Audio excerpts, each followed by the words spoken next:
What's up? I'm Noelle at Noelle's Notions, and this is Fame by the Flame with Hobo Johnson and the Lovemaker.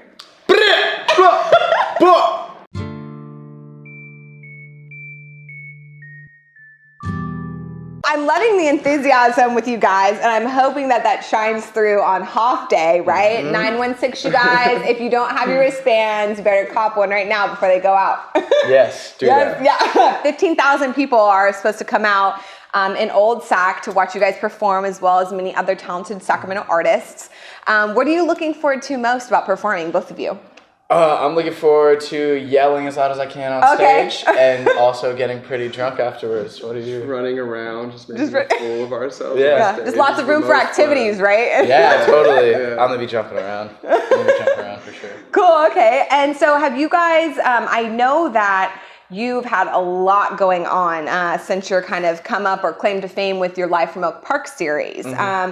Before we kind of go into all the stuff that you've been doing in SAC, I'm really curious about your Live from Oak Park series, how you kind of came up with the idea and how you've kind of kept the momentum with that. Yeah, it was all actually Derek's idea to do it, which I'm very thankful for. But I'm pretty sure just one day he was like, yo, we should do a live series in the backyard. And just performing, because it was the best way to like show people who we are. You know, it's just how we perform. So and then you came up with the idea. When you see Frank perform in person, it's like a lot different than hearing the song.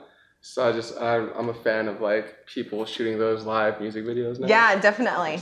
Well, and I always like the homemade feel, of like, this is where we actually are at, we're not in the BMWs with like, girls in bikinis washing our cars. Like we're in the backyard where there's some couches and barbecue. Yeah, and we spent so much time back there, and like what I was wearing is what I like wore every day for like the week before. So it was like exactly who I was.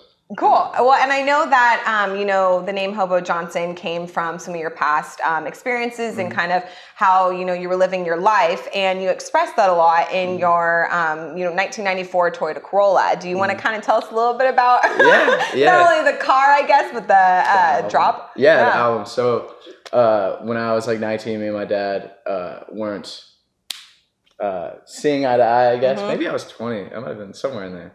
But so he like told me to move out, blah, blah, blah. So I didn't have anywhere to go. So I went to my Corolla. Yeah. And while I was in there, I thought it'd be super tight to make an album while I was in it. But it like proved quite complicated at times. Like I would make beats at like the laundromat and at libraries and shit. But then I finally made it, and it's not available online anywhere at the moment. But I think when we release the new album, I might put it up as well, so people can listen to it finally. Cool. And then what's the new album that you have coming out? It's called The Rise of Hobo Johnson. Okay. Yes. I'm quite excited to get it out. Just saying it. It makes you tingle, right? Yeah. I just can't fucking wait. Oh my God. What's your favorite song on that album? Do you want to give us a little sneak peek? Oh, my favorite song on the album. It might be, we're about to release it as a single. It's called Sex in the City. I believe is my favorite one. All right. Well, so you heard it first on Fame by the Flame, Sex in the City. Sex in the City, peep it out. Now, you've said in past interviews, which you've had with like Sacramento Bee and SNR, which shout out to you guys for showing love for local artists, that a lot of your music comes from, your experiences and your background. Is there any particular song that fans can really relate to that you kind of can tell us a little bit background story on? Yeah, definitely.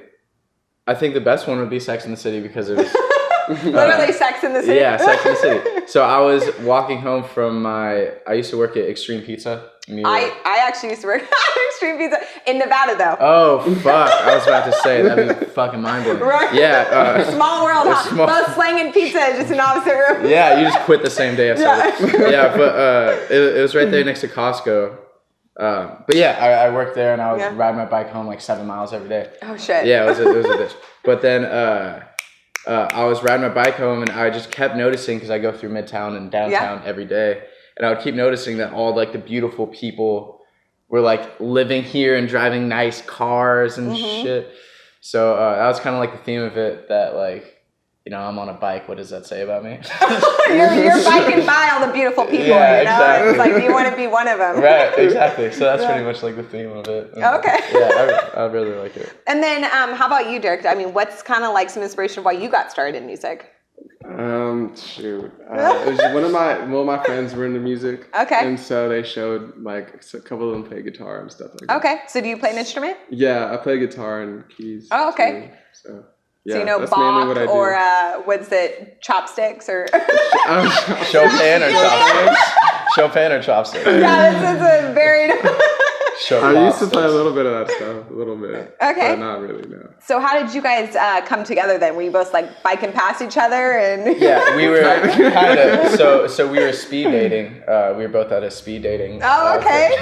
Yeah. We were both at a speed dating thing, right? And then we were like sitting right next to her at the speed dating thing, and all these girls would come up and be like, oh yeah, tell me about yourself, blah blah. Uh-huh. And then we were talking. I overheard Derek talking about music, and I was like, oh shit, I love music. Yeah. So then instead of facing forwards, we just turned to the side. Yeah, you're like, fuck the girls. Fuck the we girls. are on this date together. What are you doing later? Yeah, let's get out of here. Well, I'm glad that it was a happy ending and it worked out for you too. Yeah, it worked out. Well, I mean, you guys are definitely a dream team, and we're really excited to see you all perform on Hoff Day. I know the fans are looking forward to it. I'm looking forward to it.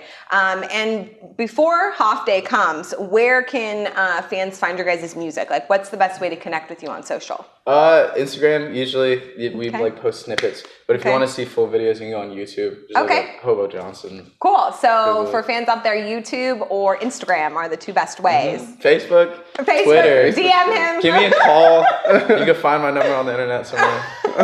On Instagram. Google him, right? Yeah, Google me.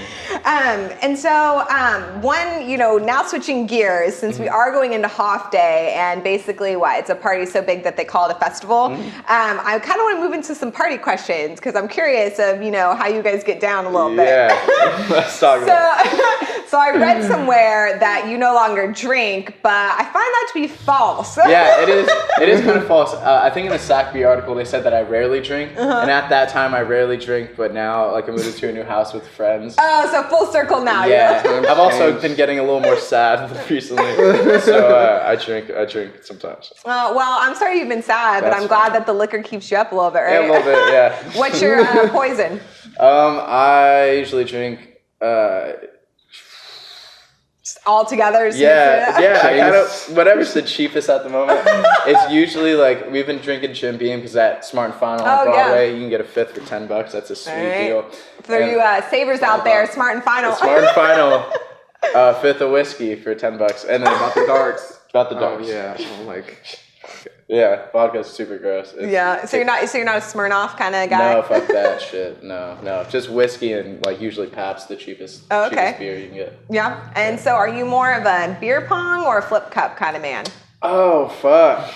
Beer pong, but I play a game I used to at least called Rage Cage. Oh, yep. That shit's super fun. That's so fun. Yeah, I love that. For those of you who do not know that game, look it up. Best time of your life. Yeah, it's hella fun. You get really drunk. Yeah. And what about you?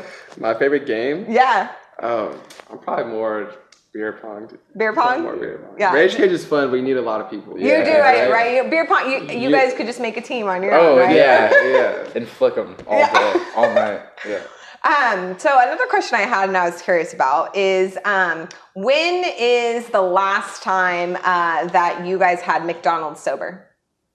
Oh, shit. I feel like it's not even that long ago. You had McDonald's breakfast? Last week when you're at Smart and Final, right? Pick it up. Right next to McDonald's.